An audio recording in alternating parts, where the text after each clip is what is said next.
In today's video, I'm going to teach you how to auto-sync folders in Google Drive. We'll use Google Drive for desktop on a Windows PC, which lets your computer and Google Drive stay perfectly in step. Once it's set up, any change you make to a synced folder on your computer will show up in Drive automatically, and vice versa. Start by installing Google Drive for desktop if you don't already have it. Download the app from Google, run the installer, and sign in with your Google account. This small utility runs in the background and handles all the syncing for you. If it's already installed, you're good to go. Open the sync settings from the system tray. Click the Google Drive icon near the clock at the bottom right of your screen. If you don't see it, click the small arrow to reveal hidden icons.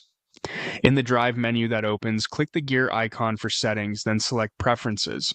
This is where you control what gets synced and how it behaves on your PC. Add the folder you want to auto-sync. In the Preferences window, click Add Folder, browse to the folder on your PC that you want to keep in sync, and select it. Choose Select Folder to confirm. It's a good idea to pick the top-level folder you want tracked so all subfolders stay in sync too. Choose how you want that folder to behave. After selecting the folder, you'll see two options. Sync with Google Drive keeps a two-way connection. Changes on your PC update Drive, and changes in Drive update your PC.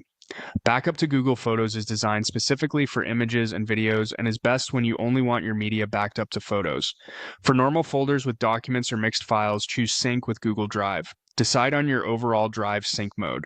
You can stream files, which keeps content online by default and downloads files on demand to save disk space, or Mirror Files, which stores a full copy of your drive on your computer so everything works offline. Streaming is recommended for most people because it conserves local storage while still giving you quick access.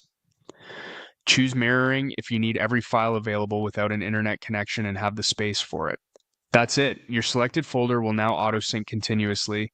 The first sync may take a little time, especially if there are many files. You can check progress from the Drive icon in the system tray. From here on, edits, additions, and deletions will stay aligned between your PC and Google Drive automatically.